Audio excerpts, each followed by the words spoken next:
Chapter 5. Everyone, we will march towards the other side of the gate. The bold announcement from Rimuru had managed to fill the entire meeting room with new spirit. All of them were eager to give their best upon the task that have been assigned by their beloved leader. Benimaru in particular, smiled the brightest. Then, he gave the first respond. Then, we need to prepare a plan for it. Exactly, but don't get it wrong, Benimaru. We won't invading the Sadaran Empire. This answer was giving a little surprise to Benimaru, but soon Rimuru gave the reason. Our main focus is their gods and goddess. We have to know who they are and what are their purpose. But they probably still using the people in that world as their pawns. And as much as I wanted to take the route directly, our moves are going to be limited by their pawns. We must dealt with the Sadarans before we make a move against those gods and goddess. And what I mean with dealt the Sadarans, we only need to make sure they wouldn't continue their hostile attitude toward us. We need to give them a reason to stop their idea of conquest.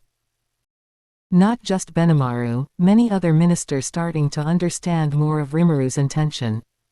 Invading other nation was never existed in Rimuru's mind, but he need to pacify the Sadarans from this situation. Starting to understand more about the true intention, Murmel made a first comment. Then, we don't necessarily subjugate the Sadarans. We can also influence them with peaceful way. Exactly as it is, Murmel-kun. But still, I wouldn't surprise if there will be an armed conflict during the process. That's why I still need a military presence in their world. Fufu, I understand better now, Rimuru-sama. You want to suppress the Empire capability to continue their hostile attitude without cleansing their existence. Rimuru-sama is always the most benevolent being. Testarossa made the respond gleefully. I see. Then, we won't need a large army for it. Benimaru retorted. Yes, but we still need a good quantity this time. Quality alone wouldn't be suffice. Understood, Rimuru-sama. I can prepare it right away. Thanks, Benimaru. And, the military presence are only meant for self-defense. I want to settle this with negotiation or any other peaceful way. In that case, I would send my proficient subordinate to handle it. Testarossa responded. Thank you very much, Testarossa. I leave that to you. And, Murmels-kun, I don't think this is ethically a right thing to do for now, but what do you think about expanding our economy influence to the Sadarans? It's a great opportunity, Rimuru-sama. If we can have a lot of influence with money alone, the Empire would have limited options to stand against us. I feel like robbing them right now, but it's better than taking lives. Please prepare a plan for it, Murmels-kun. It shall be done, Rimuru-sama. Thank you, Murmels-kun. Also, during the process to suppress the Sadarans, I want to gather information as much as possible about their gods and goddess. If possible, I want to personally meet them. I will handle it, Rimuru-sama. I will appoint my capable subordinate to gather intel in that world. I also have already sent spies in disguise between the retreating army. We may figure out how much power the Sadarans have possessed soon. Rimuru and Benimaru smiled proudly at Sue. He works really fast and efficient. Rimuru didn't have thought about it earlier, but Sue was already taken a step much further by sending spies between their armies. That's one of a hell good idea. Now we could make a more efficient plan. Benimaru, tomorrow we'll begin our military planning. Call every corps leader or their respective staff. I want to supervise the whole planning. Understood, Rimuru-sama. Geld and the other would arrive shortly. Very good. You should attend as well, Sue. My pleasure, Rimuru-sama. Thanks. I would like to also hold a separate meeting with every ministry. Shion, I leave the schedule to you. I'll gladly working on it, Rimuru-sama.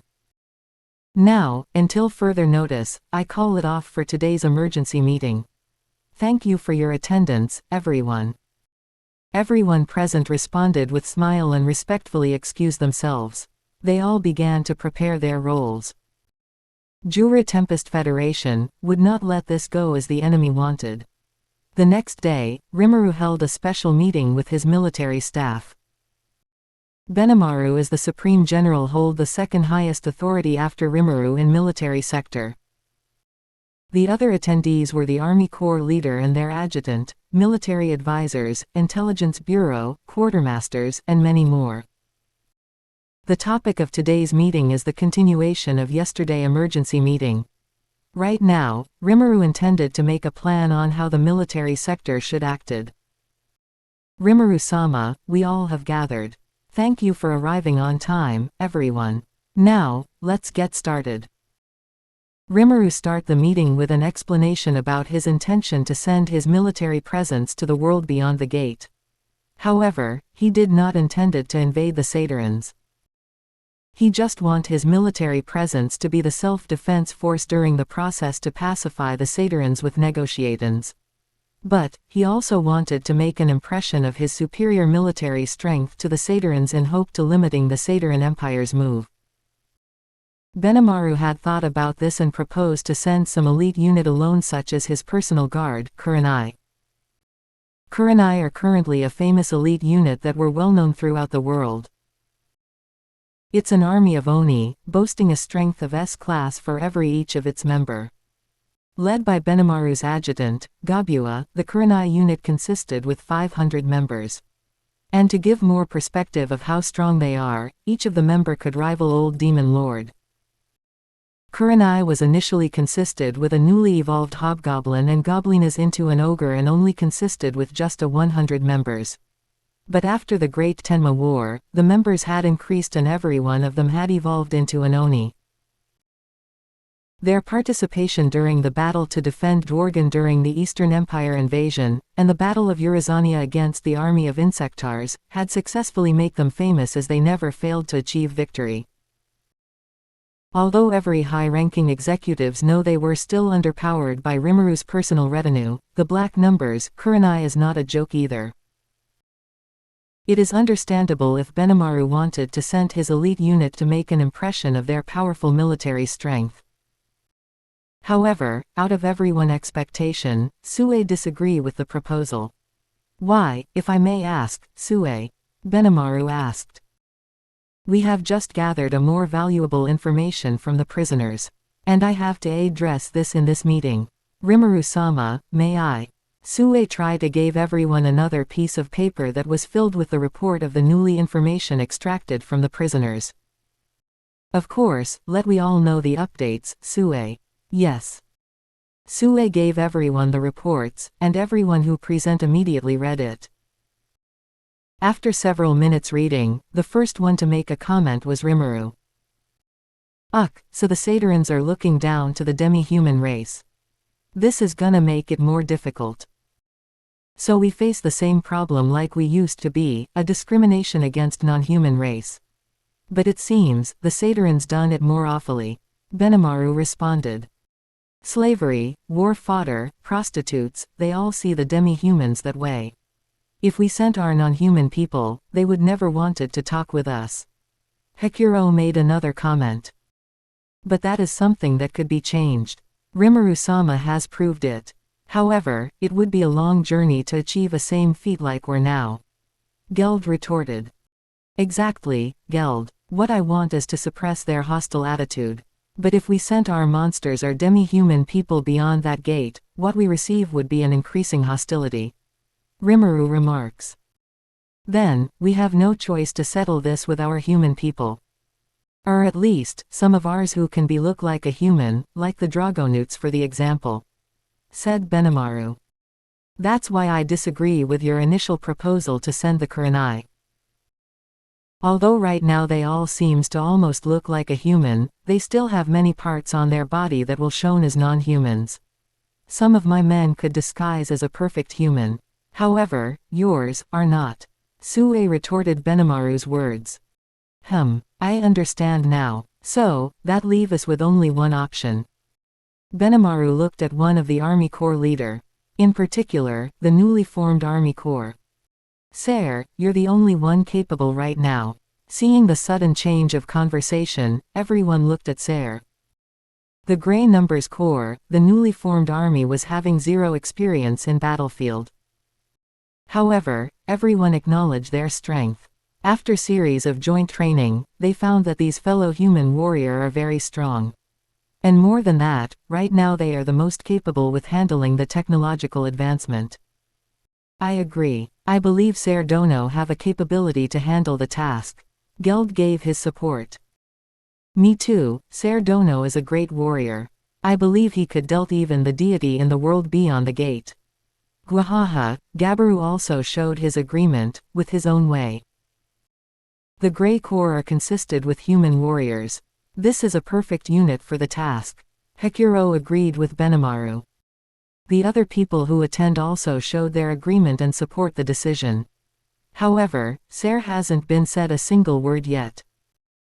Rimuru noticed it, and didn't want to force them if they don't wanted to. Ser, what's wrong? If you don't want it, then I would not approve to send you and your corps to do it. No, Rimuru-sama. It's on contrary, I was so delighted but also overwhelmed with joy that my corps would get this much improvement. With stuttered tone, he explained himself. Ser has grown into a humble warrior, and he still think he was nowhere near the other corps leader. So, seeing the overwhelming approval was the joyous feeling he ever felt since a long time ago. Rimuru grinned a little, finding Ser's attitude was pretty cute. He was worried that Ser didn't want to do the job since it's going to be quite difficult, but he was relieved to find out that Ser was just overjoyed from his fellow's support. Seeing this, Benimaru made another comment. Ser, this is gonna be your first major task. We will not left you behind, but for the most part, you have to make your own decision. We cannot come there leisurely. However, he smirked, just in case you need us, just call it right away. Ser's smile grew wider. By all means, Benimaru-sama. I will finish the task with my utmost care. Everyone gave a hearty smile and some of them even patted his shoulders. This is gonna be a first debut for the Grey Numbers Corps. All right, it's settled then. Ser, after the meeting, go and prepare your corps. Gather supplies and make sure your corps armaments is in well-maintained condition. Yes, sir. Now, we have to continue the discussion. Right now we are facing a threat from the Saturans. They said they would come back with larger numbers. Sue, can you confirm it? Rimuru asked Sue, continuing the meeting after a cheerful mood for appointing Ser for his first campaign. Yes. My agents across the gate had informed me that it was indeed a large number of troops to invade our place. The number is estimated around 140,000 troops. The numbers made some of the attendees in surprise, however no one was scared. On contrary, they felt pitiful to the Sadaran Empire. I didn't mean to be overconfident, but we have managed to defeat 10 times larger troops before. We can deal with this. Benimaru confidently made a statement. In my opinion, if the Sadaran Empire consisted with the same troops as the first wave, then the already standing army near the gate is already enough. Ser Dono and his corps has to withdraw to preparing the journey beyond the gate, but we still have 50,000 troops stationed there. It should be enough, Hekuro said in agreement. However, something else is inside Rimuru's mind. Benimaru, what do you think? Should we wait for their advancement or should we send Ser and his corps before they come again? Rimuru asked. On that note, I'm not too sure, Rimuru-sama. I believe Ser and his corps could withstand the whole enemy, but I think it would be better to wait until every last man from Sadarans to come to us. I agree, Rimuru-sama. We might be able to attack them by surprise for now, but my spies has told me they are pretty well defended beyond the gate. We better wait for them to deplete their own men before sending ours. Sue supported Benimaru's opinion. But wouldn't the Sadarans Empire learned from the initial defeat and decided to withdraw? I know they have a mental of aggressor, but I doubt they would be stupid. Rimuru responded. I see. I understand. It could be possible. However, for now, my spies told me there is no order to withdraw. Their generals and leaders is still in discussion about the next move. Rimuru-sama, in my opinion, given from their attitude and their history, I believe they couldn't come back with empty-handed. They would give their all. It's either success, or die. I have met with these kind of people before. Hikuro made another comment, tried to assure Rimuru. So that's how it is. It's unfortunate, but it shall be done. I don't want my people dying. So, Benimaru, I leave the countermeasure of the threat to you. And this time, it won't be restricted with anything. If they come at you, beat them to the pulp. Prioritize our own safety. But if possible, Rimuru looked at Sue, can we capture at least the high-ranking people among them? We might be able to use them as bargaining tools. Sue smirked, then proudly say, it should be easy, Rimuru-sama. Rimuru followed the smirk, and nodded. The other attendees also nodded with satisfaction. And so, the military meeting continued to discuss the more detailed plan. The day has passed without doing anything in between the Saturn's Empire soldiers. Yesterday, they have sent the first wave under General Agnias, expecting they would bring back a huge amount of booty and the detailed scout reporting. However, they came back only a half day after they departed, tattered, injured, and losing more than a half from their initial numbers.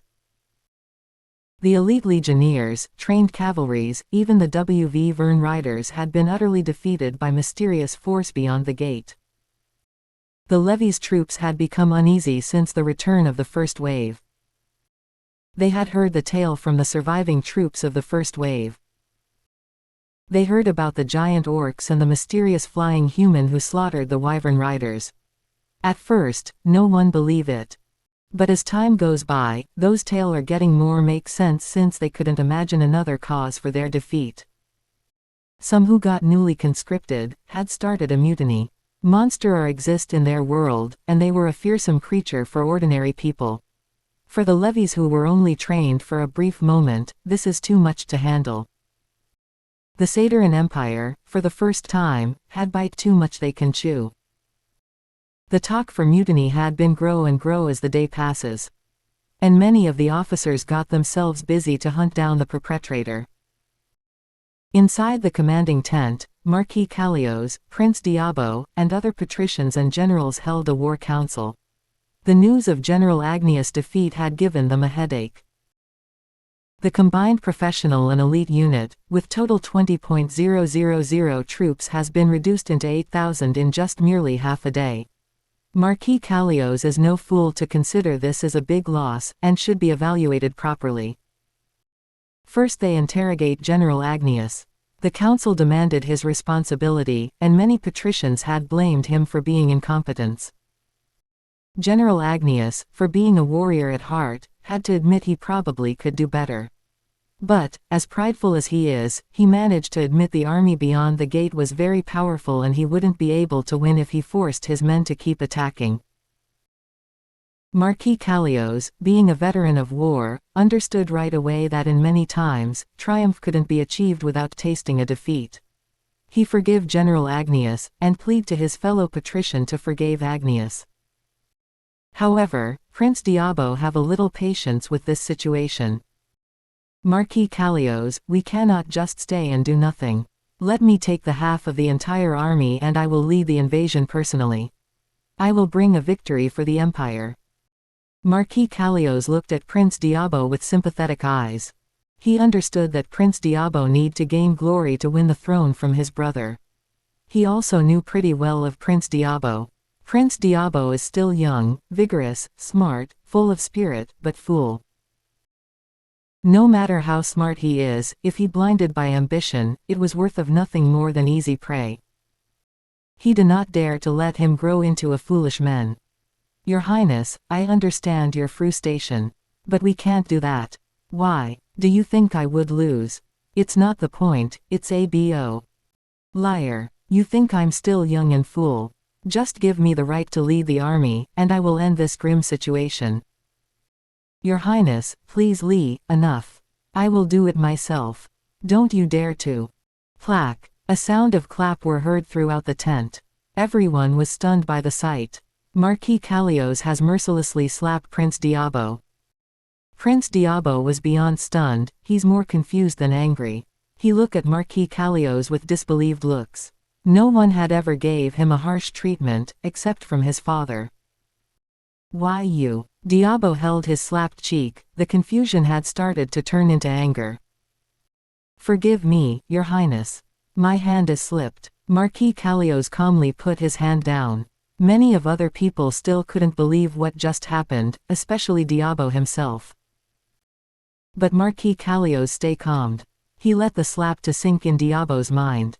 He believed Diabo is just a fool because of his ambition, not a wholeheartedly foolish person. He believed that Diabo would come back to his sense after some time. Seeing the whole tent still kept quiet after the scene, Marquis Callios took the advantage to gain dominance. Everyone, for many times our empire has been victorious over many conquests. However, as a veteran, let me tell you something that never been spoke by the empire.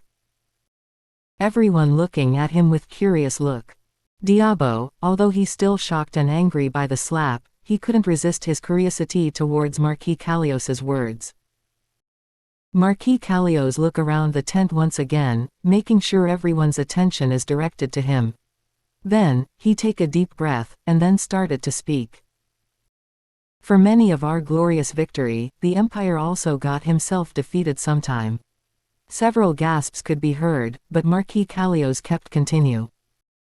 It's not publicly known, so I know most of you, except for my fellow generals and military officials, would not believe it.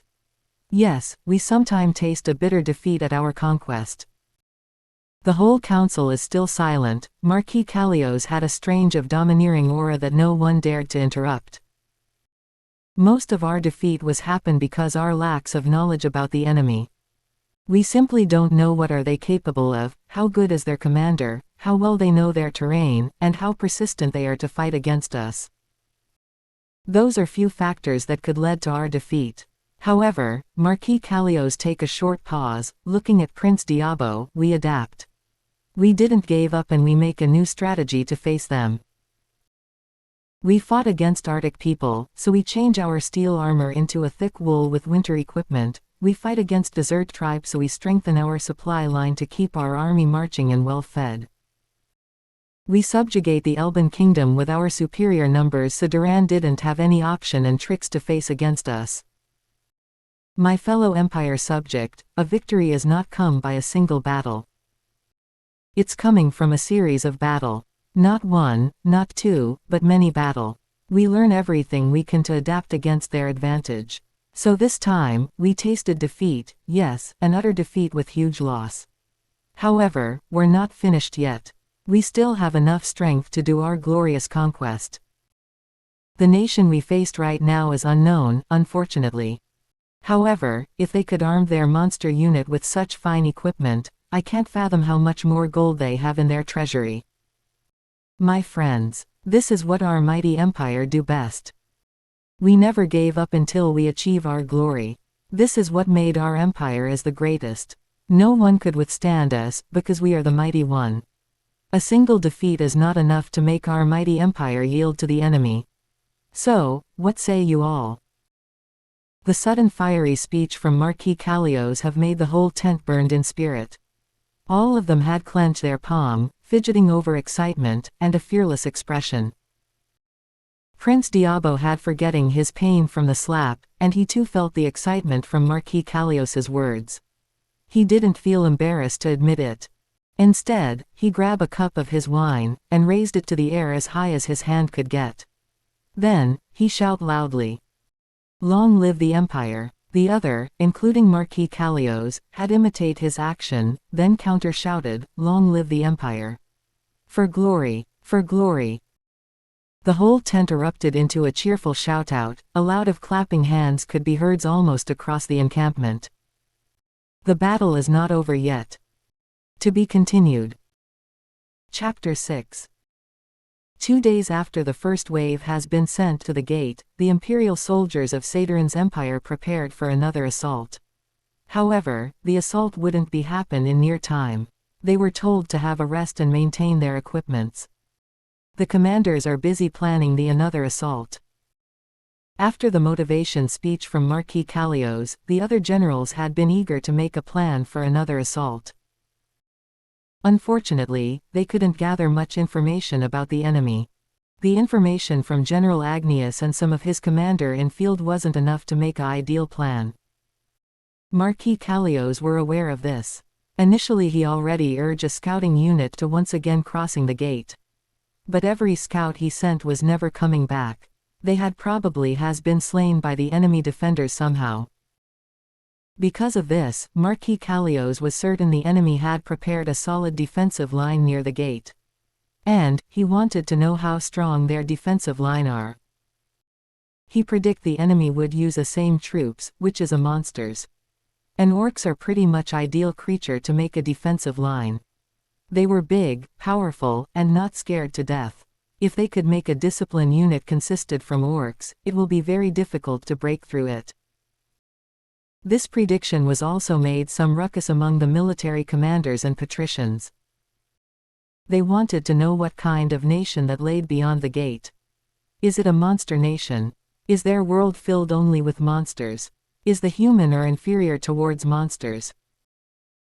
Marquis Callios has been trying his best to avert his officials from wasting their energy to wandering around into a productive activity. It's understandable if he felt annoyed that many of his fellow patricians didn't contribute anything and just spreading rumors about the enemy. But there is one particular fellow patrician who he felt complicated. My Lord Callios, may I have a word?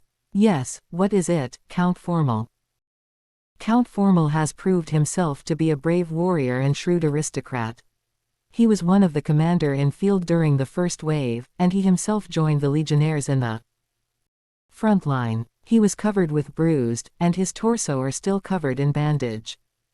However, this look had made many of the imperial soldiers respecting him as a fellow warrior. Marquis Callios also acknowledged his bravery and genuinely respect him more than other patricians. But, he felt complicated because Count Formal is a person who can be a bit too logical.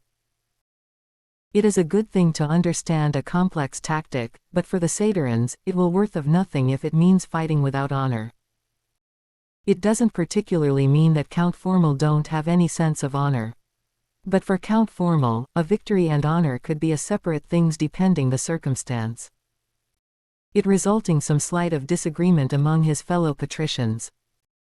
And this time, Marquis Callios was having some hard time listening Count Formal's suggestion. If I may suggest, my lord, we asked for more additional force from the Emperor. Also, I think gathering a unit of monsters from our territory would be a good addition among our troops. Marquis Callios gave a short sigh. May I ask the reason, Count Formal? Of course. Then, he placed a piece of paper on the table. It has strange lines and numbers along with small words. Marquis Callios had to look at it with a closer look. Then, after several seconds examining the paper, he gasped. How did you get this map? I drew it, my lord. But it's not very accurate. It's only based on my memory, so I expect there's a lot I have missing out. Amazing. Why didn't you give it to me earlier? My apologies, my lord. I have to tend my wounds for a moment. Oh yes, I see. My apologies as well for getting too excited. It's all right, my lord. Now, it may not be a fully accurate drawn map, but at least it gives us a good reference on how the terrain looks like. Marquis Callios nodded and examined the map that has been drawn by Count Formal. Although he still felt confused on how to respond his suggestion earlier, but right now he has committing his all available concentration to the map. After several minutes examining it, Marquis Callios started to see some ambiguous spot. It's not a surprise, Count Formal said it himself, he may have missing a lot of details. But it was enough to make some precaution. So, there was a hill nearby and we suspect the enemy make an encampment there.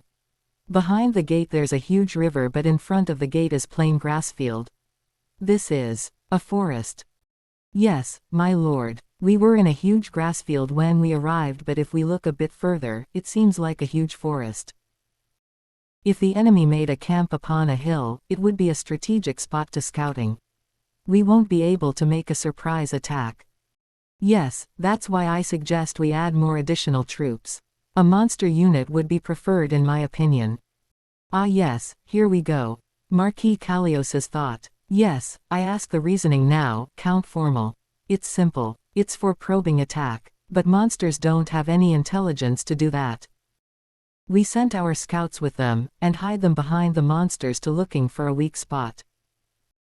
I'm starting to hate this, again, Marquis Callios didn't say it out loud. Then, if we lucky, we can soften their front row. And when that's happened, we sent our own levies. The levies, not legionnaires. As much as I don't like it, my lord, we must kept our legionnaires safe. The levies has a larger number, and we may be able to overwhelm them with that number. Again, it will soften their ranks and leave it to our legionnaires to finish it.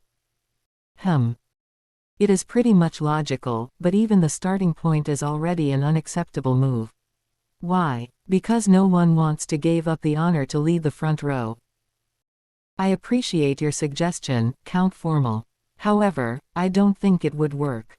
With a bit of apologetic tone, Marquis Callios reject the suggestion from Count Formal. Count Formal, on the other hand, seems exasperated and only sigh after hearing the rejection. Because he had already expecting it, but he still wanted to try.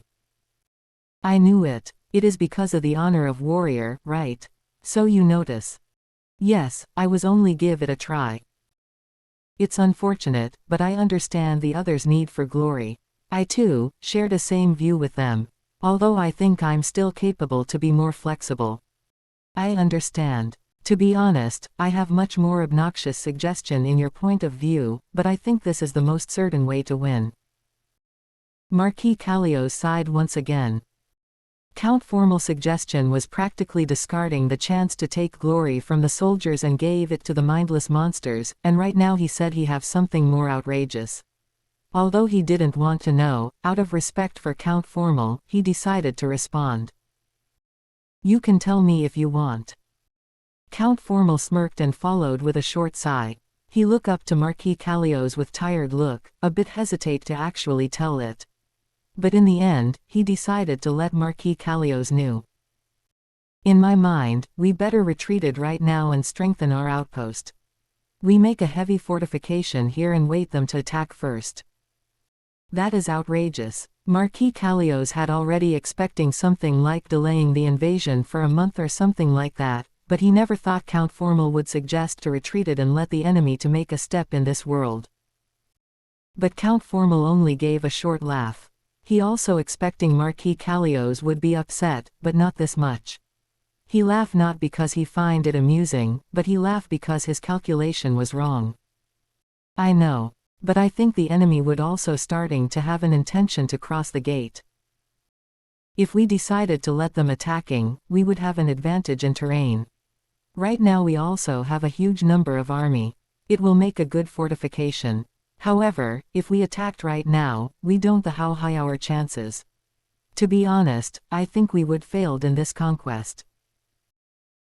Count Formal, Marquis Callios stood up from his chair, looking at Count Formal intently. Just me and you, I gave you way more respect than my other fellow patricians. However, I would not tolerate anyone who doubt our victory. So here's my suggestion, Count Formal. He took a short pause, checking if Count Formal looked intimidated or not. But Count Formal just standing still, it's unknown if he felt fear or ignorant. Bam! A sound of slammed table was ringing out loud.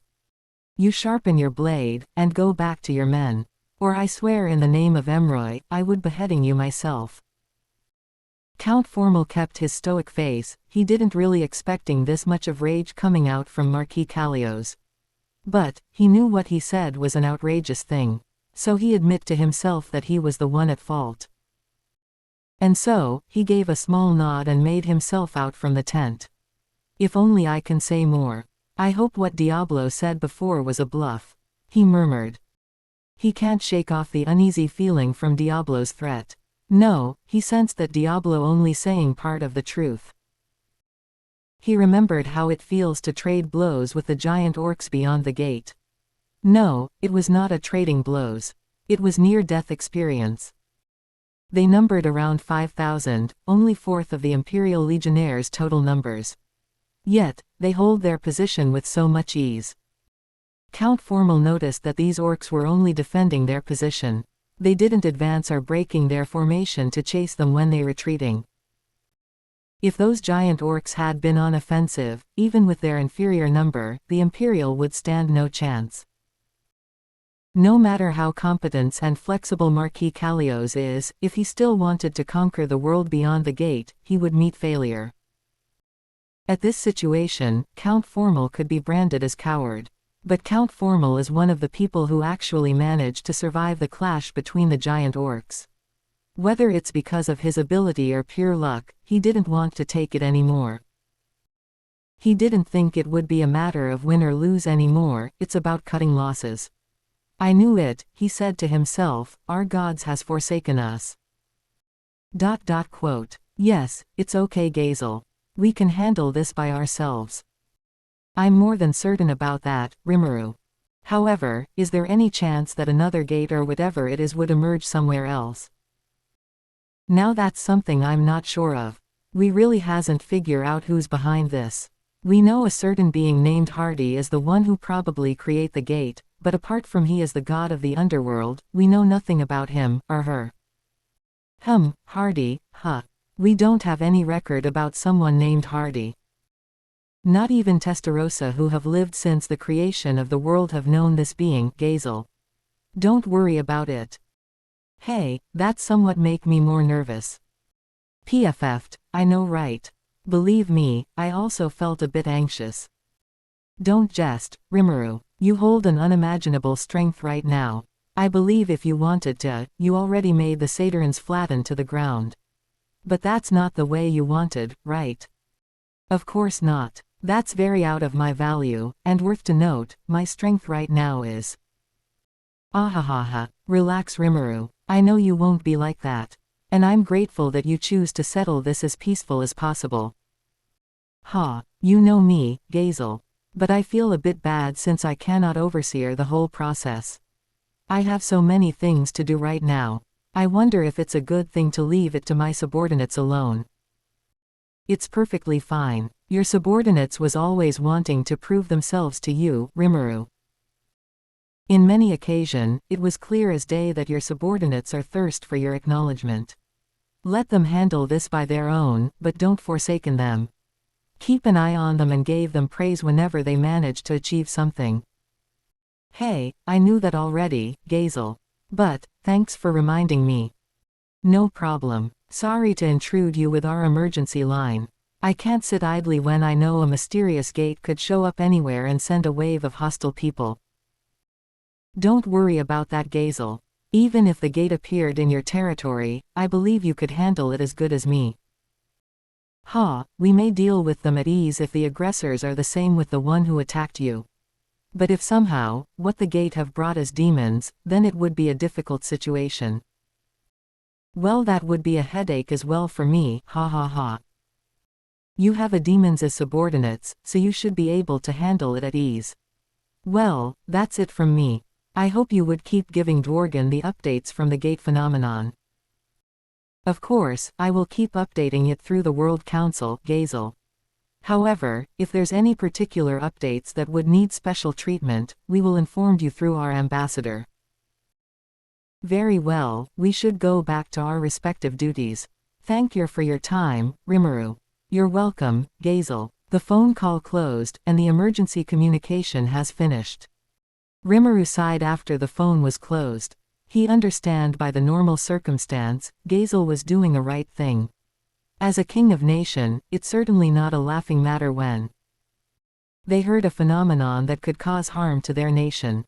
So Rimuru have to quench his concern. But this is not the first emergency call directed to him. The first emergency call came from Bloomend Kingdom, with Fuse as the one on the call. Then, Farmaina's kingdom with Yum and Murin came in second after Bloomend. Dworgen, apparently came in third. Rimuru wished there will be no more emergency call so he could made an official update to the World Council, which is being worked on by Testarossa and her staffs. Rimuru-sama, an emergency call had also came from Sarian. Should we decline it and leave a note? Behind him, Xian announced while holding a bunch of papers. Xian has transformed into a fully fledged secretary by now. Understood. Xian, connect her on the line. I cannot betray Elmesia's trust on this. Then, another talks about the gate phenomenon has been held once more. The day would always be busy for Rimuru and his executives. While Rimuru handling other nation leader, Testarossa and Mjormul had also busying themselves to make a plan on executing Rimuru's wishes. With some intel had been gathered by the Intelligence Bureau, they have a pretty much information to be used as reference. For starters, Mjormul would start to calculate how much the Empire's treasury by figuring out the trade works on the other side of the gate. He already calculate to converse the dwarven coin into Sawani, Sinku, Denarii, and Soruda.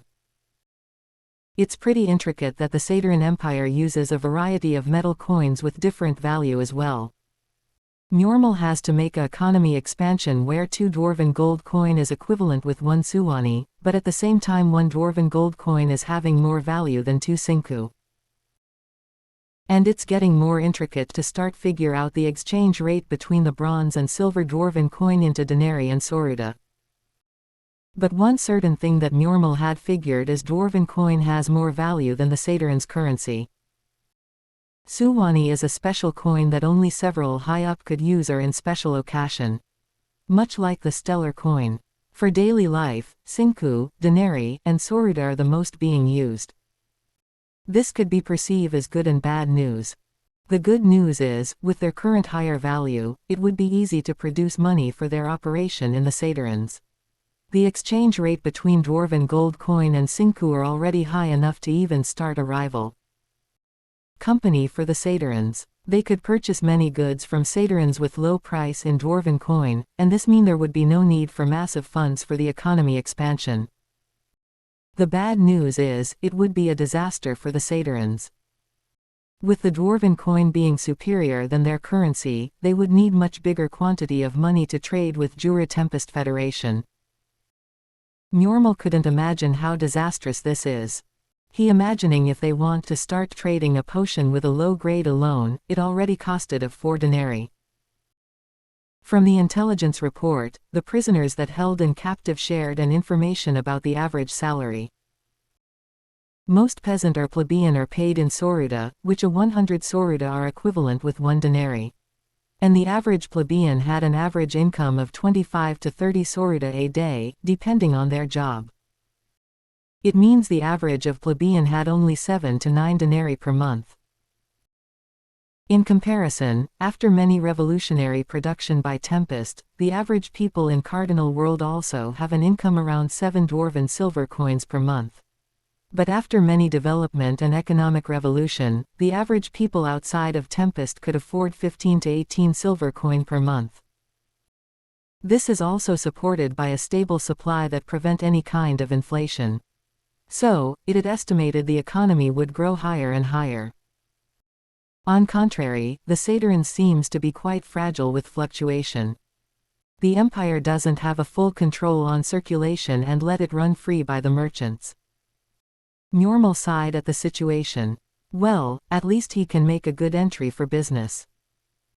Testarossa on the other hand, analyzing a different kind of report. She learned that the empire was actually made up from several vassal states, and sadly enough, none of them gave their loyalty out of respect.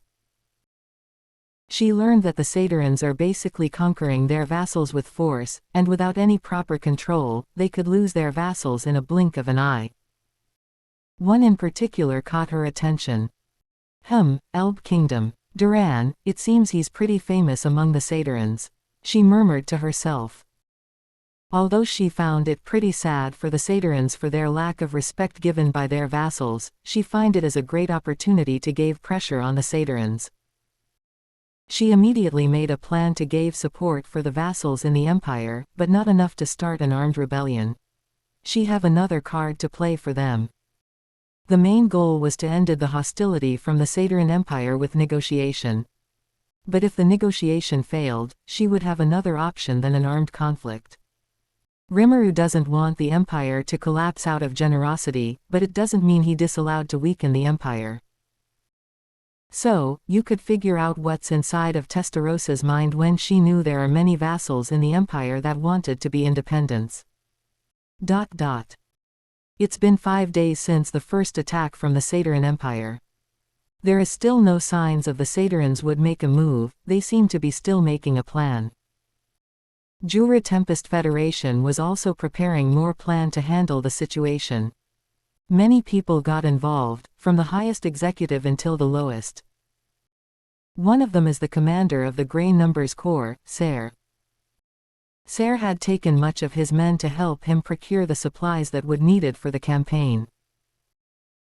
It was a lot of paperwork since he have to formally ask for funds to the finance division, acquiring more equipments from the armory, and on some occasion, he was called by Benimaru to discuss the operation plan. But now Ser is feeling nervous. The reason was not because he got ordered to depart right now, but because the one who summoned him was Rimuru himself. He knew he did nothing wrong, but to be summoned directly by Rimuru is something only for the high-ranking executive could have. He's still looking himself in somewhere in the middle ranks of the executives. Nevertheless, Ser take his way towards the government building. He rode a motorcycle, a newly made transportation device from Tempest. Tempest had been doing a lot of research to recreate the modern transportation such as cars, ships, and airplane. Tempest had successfully made a Magi train and had been used for variety purposes. The Eastern Empire had basically invented aeroplane but only used for military purpose. It was Tempest who finally started to making these revolutionary vehicles and planned to mass produce it. However, the market is still not ready for it. Many people are still fond to use horses and carriages. But the main reason for not mass produce the modern vehicle is because the infrastructures wasn't ready to support it.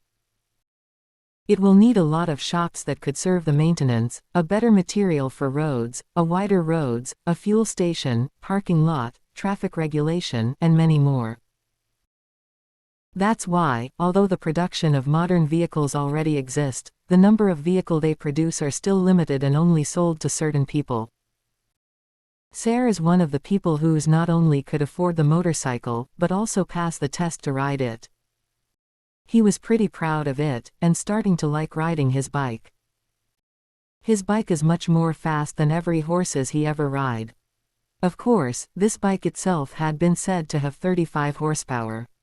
It says something about the engine is powered with 250 cc in modern terms, but he didn't understand any of that. He found something relaxing by riding a motorcycle. And that's why he used to get his way to the government building, to soothe his uneasiness. After he arrived, he went straight ahead to the designated room. Knock knock, come in, a voice replied behind the door. Ser immediately opened it. There, in a room, he saw many of the high executive has taken their seat. There was Rimuru, Benimaru, Testarossa, Murmal, Vesta, Rigard, and Kaijin. His uneasiness grown. The relaxing feeling from his earlier bike riding had gone instantly. Ah, Ser, please have a seat, said Rimuru after he saw Ser. Why yes. Ser had taken a seat, facing every high executive that present in this room. He knew they didn't meant to, but he felt intimidated. Rimuru noticed that Ser is feeling uneasy. And so, he decided to start the conversation with an easy topic. Hello Ser. Good to see you. How are you today? Why yes. I'm perfectly fine, Rimuru-sama. Thank you. Ahaha, please be at ease, Ser. I don't want you to be this nervous. My apologies, Rimuru-sama. Fufu, I understand how you feel Ser. Sometimes even I felt a tremendous pressure to face Rimuru-sama. Out of nowhere, Vesta made a comment. You do, Vesta? Asked Rimuru, totally unexpecting it. Indeed I am, Rimuru-sama. Ever since you're recognized by Gazel-sama, I have putting you on the same level as him. But now, you're not only the king of the nation, but a de facto ruler of the whole world. I feel a bit embarrassed when you put it that way, Vesta. That being said, Vesta's feeling is relatable for me as well. Another comment was spurred from Kaijin. You too, Kaijin. Sure it is. If I never saw your playful side, I would tremble with huge amount of pressure when I faced you, Rimuru-dana.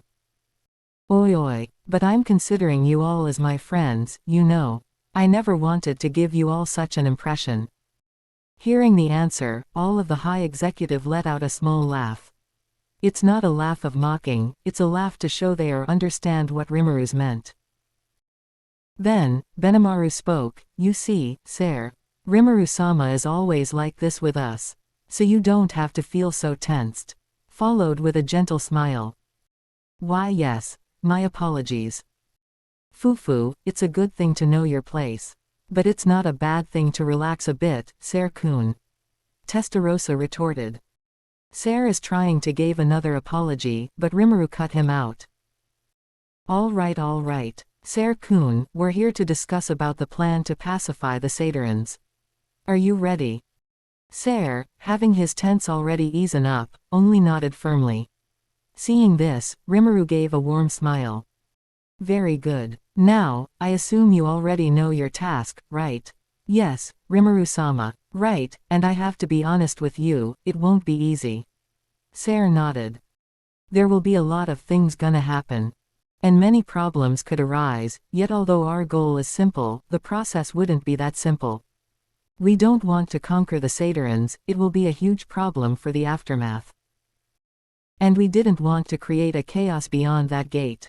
However, Rimuru paused for a moment, looking at Sir for a while. I expect some conflict would happen many times. It is inevitable, yet our goal should remain firm. So, I hope you already expecting this. Rimuru looked at one of the staff, and she immediately understand. She took some papers and gave it to Sir. Sir didn't immediately pick it up until Rimuru asked him, and when he read it, it turns out a profile of several people. He understand right away what it means, but he wants some confirmation. So, he asked to Rimuru. Rimuru-sama, this is. Yes, we decided to send these people to assist you, and of course they also have their own role. However, you're going to hold the highest authority. I gave you the right to representing me during your task in Falmart. Really? Sir couldn't contain his surprise by the announcement. He, hold the highest authority. Fufu, of course you are, Sir-kun. I heard you are former head of the 10 great saints. So I agree when the discussion to choosing the leader of this team. Testarossa responded. Even though you joined us rather recently, we were well aware of how devoted you are and how much ability you have. I believe you could take the role of not only as the core leader, but also the head of the team. Benimaru joined. Sir Dono, the Ministry of Science has already counting on you for many things before. I have no other reason to not trusting you on this role. Vesta also joined in. See, Sir-kun, we believe you're the perfect figure to fill this role. You don't have to worry about our approval. I personally have a complete trust for you. So, please believe in yourself and do your best. Sir, for anyone that present, would notice how red his ear is. He seems to be blushing as well. He trembled a bit, but he was more of excited than anxious. He was trusted this much by the higher-ups. He, with every spirit he could muster, replied.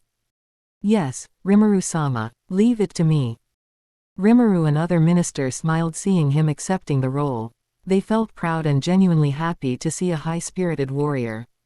Rimuru, not wanting to destroy the mood, vigorously respond. Good. Then, the official team to go through the gate, I shall name it as, the Enlightenment Task Force. It was night, the sun has set from the sky and the dark of the night had covered the whole world. For many, nighttime is the time to have a rest. It was a best time to recharge your energy for tomorrow's activity. Nighttime is a good time to feel relaxed. However, in that particular night, Sir is still sitting in his office. Every core unit have their own barracks and military housing. Most of them placed near the capital, but most of the time the units would wander around the nation to fill the outpost. As the core leader, Sir has the most special treatment. He have his own mansion, he have a private office, and his salary is above anyone else in the core. And now, sitting in his own office room, he's awake with a mug of coffee on his hands. He's waiting for some particular people. Yes, he didn't just wait for one or two person, but he waited for 6 people to pay him a visit as scheduled. And he didn't wait alone. His partner, also now served as his second in command in the entire corps, was also with him. It's been a while. We have a proper task, right, sir? Don't say it like that, Grigori. Your words can be perceived as ungrateful, you know. Yeah, sorry. I didn't mean it like that. I just mean that I understand. We finally have a job that we should have since forming this corps. Grigori, a heavy muscular man, the one who nicknamed the giant boulder.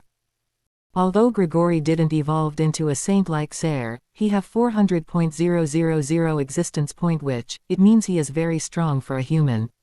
He is one of the enlightened in the corps, and his authority is second only to Ser. Although Grigori had also grew into a humble warrior, he sometimes couldn't kept his harsh tongue. Ser and Grigori has been partnered for a long time, and share a bond of a strong brotherhood. They have been through a lot together, and it makes them trust each other as much as they trust themselves. And right now, they both are waiting for people who would join the Enlightenment Task Force and temporarily join the Grey Numbers Corps. Grigori examined the profile of each representative of the small team that would join them. These are amazing people, albeit one of it sure bring back memories. Yeah, indeed. I'm glad they would join us. And it's our priorities to protect them during our time in Falmart. You don't have any problem with her? Asked Grigori as he lifted one paper about a particular person. Right now, I don't have any reason to resent her. Although I'm afraid she will be reserved toward us. I believe during her time serving Rimuru-sama, he would feel guilty after what she's done to us. So what should we do? We showed that we forgive her. It's not good to keep resentment for our past. Grigori smirked. Hey, then I'll do it as you say. Well, I'm curious about how she gonna act around us for now. Ser smiled. I bet she would feel a bit awkward at first. Knock knock. A sound of knocking door suddenly heard. Ser immediately replied, come in. Then, the door opened and a tall slim girl came right away. Ser looked at her while comparing to the profile that was given to him. She is certainly beautiful girl with her long purple hair. She wears some thin clothing, but he knew it was worth of unique grade armaments. She might appear to be thin, but she gave an aura of cold assassin. It's Seika, right? Ser asked, remembering her profile from the document before. Yes, Ser-sama. My name is Seika, and I will aid you on intelligence gathering. I see. You're a part of Kurayami, correct? Yes. I'm a part of Kurayami unit under Soka-sama. But right now, I'm temporarily serve under you, Ser-sama.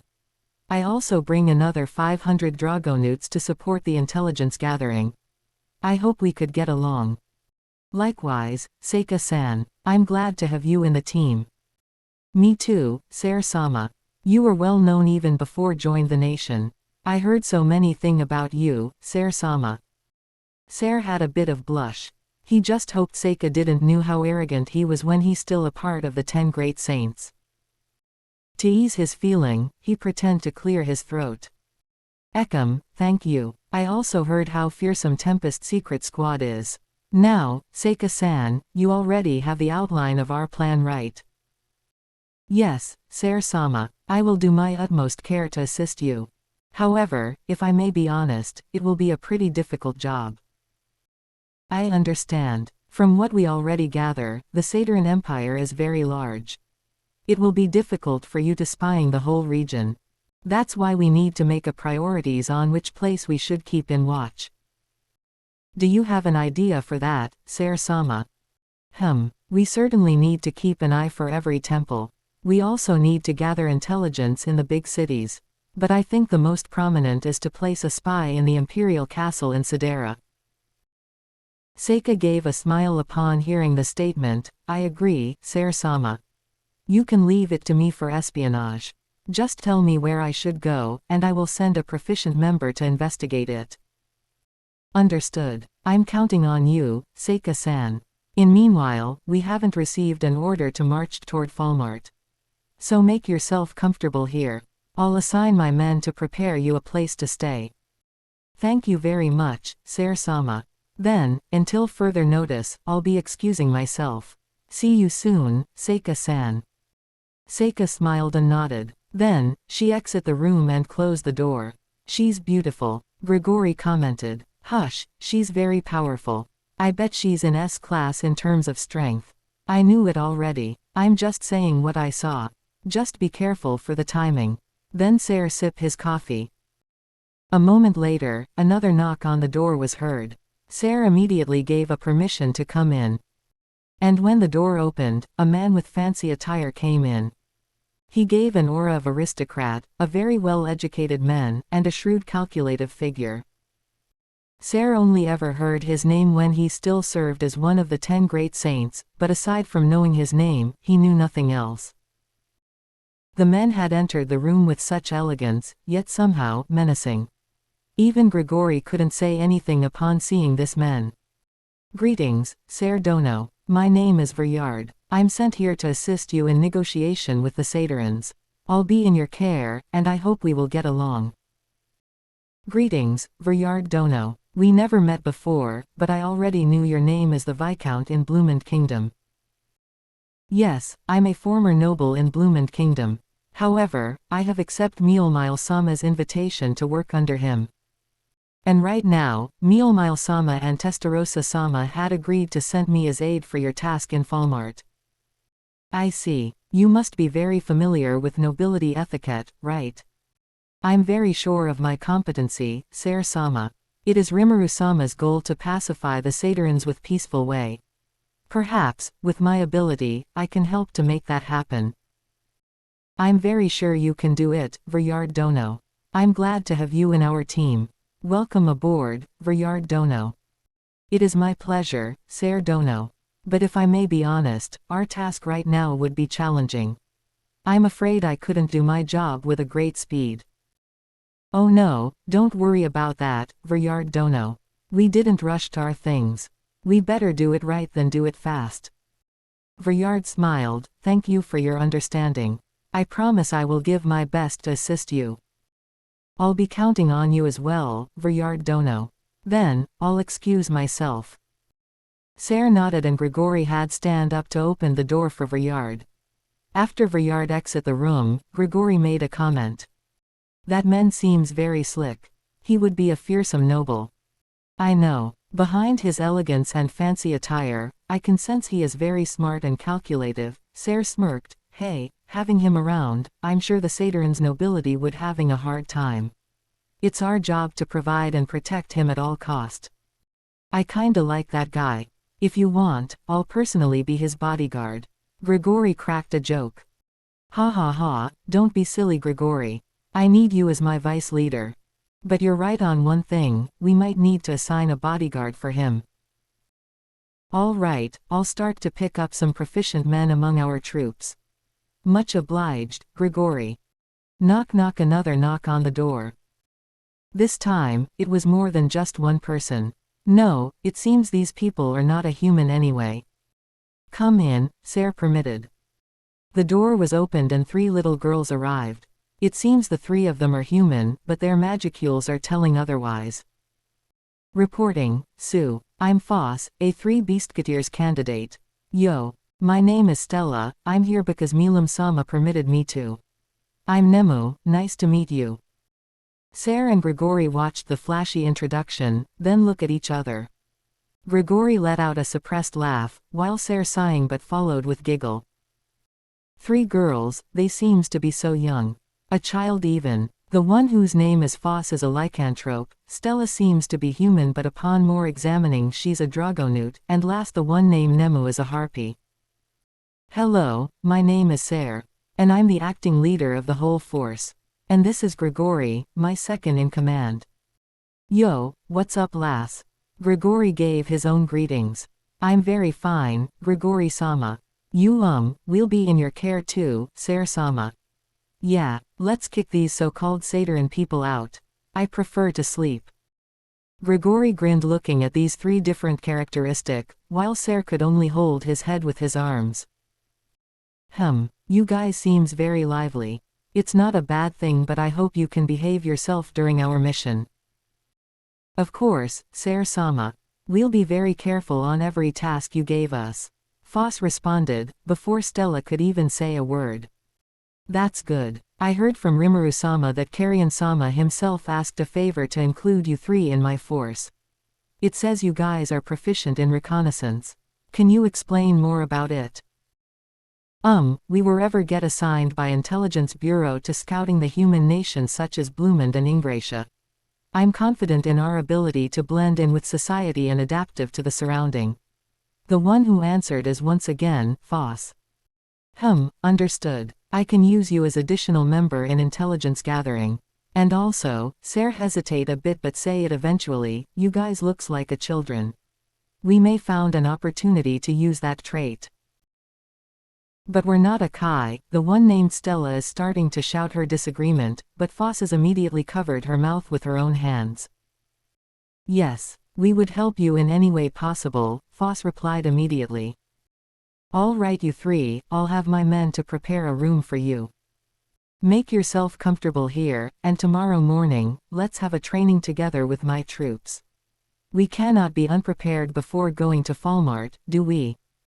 Yes, sir. Ser gave them a warm smile he could give, and he held back his urge to patting their heads. He let the three girls to excuse themselves, and waited for the last person who's scheduled to meet him tonight. Grigori has opened a bottle of beer, while Ser made a cup of tea. They waited for the last person who would come. And they knew the person personally. It was their old friend, if it could be considered as a friend. They have been working together before, but after certain event happen, they become separated and they never saw any opportunity to be reunited once again. That said, however, it doesn't mean they have a good relationship either in early days. Both Ser and Grigori didn't really put it to much thought ever since they become Raisin's disciple. Since then, they knew that everything happened is because their own lack of power. If someone is to be blamed for this, it was their own. Knock knock. The last sound of knocking door finally heard. But this time, it was much softer than other visitors. With his, Ser could feel the person behind the door is hesitating. Well, not that he didn't expecting it. Ser looked at Grigori, and Grigori nodded. He stood up and opened the door for the visitors. As the door opened, after a long time, Grigori finally met again with her. The former fellow of the three battle sages along with Ser. Upon seeing Grigori, the visitor had a bit of jolt of surprise. She didn't expect the door would be opened by him. For a moment, the whole room filled with silence. Until Ser breaking the ice with his greetings. Hello, Glenda. Nice to see you again. Glenda Atlee, a summoned otherworlder by the Rosso family. She's a mercenary in her former world, and gained a unique skill. Her capability as an assassin had made her useful for the Rosso family. Under Mariabel, she has done a lot of killing but utterly failed and eventually captured by Sue when she tried to assassinate Prince Elric. She used to be a part of the three battle sages along with Ser and Grigori, but that was only for her cover. Her actual job was becoming a lapdog of the Rossos. It is proven when the three battle sages was sent to Farmus Kingdom to assist King Edward against Hume and former King Edmalus. During the campaign, Diablo has suddenly appeared and gave a warning. Yet, they perceived his warning as a threat and King Edward ordered to engage him. At first, King Edward had a full of confidence since he's already hiring a group of Demon Slayer from Eastern Empire via Cerberus organization. But things took turn into a grim since Diablo managed to beat all the Demon Slayer with his alone. As part of the three battle sages, Ser and Glenda have to engage with him. However, Glenda didn't have any intention to have a deathmatch against Diablo. She attacked first, but failed miserably after her knife did nothing to Diablo. She understood right away that Diablo is far stronger than her and she immediately run away, leaving Ser to whatever fate he would face. It was probably out of fortune that she eventually captured by Tempest and freed herself from a curse that binding her soul to the Rossos. Although initially, Rimuru wanted to leave her alone, she begged to be hired and given permission to stay in Tempest. Glenda then eventually joined the Kurayami under Soka, but soon given a special role along with Mjormal. She's assisting Mjormal in the process to form the Three Wise Drunk organization, an underground organization intended to seize every underground business families. With her background as a person who used to work in the shadows, she took a great success Aussie's sting Mjormal and eventually become a high-ranking leader in the organization. Her authority in the organization was second only to the three main leader, Mjormal, Rimuru, and Elmesia. She also formed her own squad named the Three Musketeers. Her new partners as Gerard and Ein, a former zealot of Vert, the primordial green demon. Gerard and Ein was captured after the shocking revelation that their goddess, Vert, only used them for her purpose to serve Guy Crimson. Gerard and Ein could be said as dead inside when Misery, their goddess, refuses to fight Testarossa, who turns out to be a fellow primordial demon. Gerard and Ein eventually released from prison because of Testarossa's plea, and taken custody by Tempest. Under Rimuru, they were placed to assist Glinda in the Three Wise Drunks and eventually found a new purpose in life to serve their new master, Rimuru Tempest. Along with Gerard and Ein, Glinda had made the organization into a fearsome and powerful, and eventually managed to take control whole of the underground business around the world. The Three Wise Drunks outperformed the former underground ruler, Cerberus, in their former days, and successfully securing Tempest from underworld threats. But now, there's a new threat. No, it's more like a new opportunity. A mysterious gate connecting one world to another had emerged, and from every intel they could get, the land beyond the gate, Falmart, was a giant opportunity to spread their wings. Glinda knew this and asked permission to Mjormal to operate an expansion when the situation got stabilized, and she immediately got yes as answer. But what Glinda didn't expect is she would join a special task force led by a person he betrayed. She immediately hesitated and considering to be substitute by Gerard or Ein. But she got rejected and persuaded joined because she's the most proficient to working a business underground. Mjormal, who appointed him to join the task force, was aware of her doings to Ser and Grigori. That's why he convinced Glinda to use this as opportunity to make up with these two. He also tried to convince her that Ser and Grigori has changed and won't resented her for what she done during the Farmus Civil War. Glinda finally take the job, although personally, she still felt hesitant to meet her old colleagues. Ser is a hot-headed person, although he's a person who could take aside the hostility for cooperating in bigger goal, he's not so forgiving and spiteful to the person he doesn't like. Grigori, on the other hand, is a loyal friend to Ser. He might be a muscle-headed man, but he's the type who's gonna work on his job until it's done. Honestly, she didn't wanted to do this anymore. She's afraid that Ser and Grigori is secretly resent her. She have abundance of experience working with someone she have betrayed before, but somehow, it felt different with Ser and Grigori. But job is a job. She couldn't refuse what her master desire. Especially Rimuru, who not only have freed her from the curse, but graciously forgave her and gave a second chance to do better. With a deep sigh, Glinda braced herself to knock the door. She already made her way to Ser's office, to have a personal meeting as scheduled. She prepared for the worst. Knock knock, she hesitantly knocked. But there is no answer. Gosh, I'm really screwed, she thinks. She mustered up another courage to knock the door once again, but failed miserably since the door opened by itself. No, someone has opened it from the inside. As the door opened, a tall muscular man appeared. His hair is long but tied to the back created a pony. Ah, Grigori. They stared at each other. The silence is deafening for both of them, but it eventually break. Another voice coming from inside the room. It's a male voice. A voice that was used to belong to an arrogant person. But right now, what she heard from that voice was humbleness and softness. She might overthink it, but she feels like a warm air is wrapping her body because of that voice. And that voice was greeting her, as it say, "Hello, Glinda. Nice to see you again." To be continued.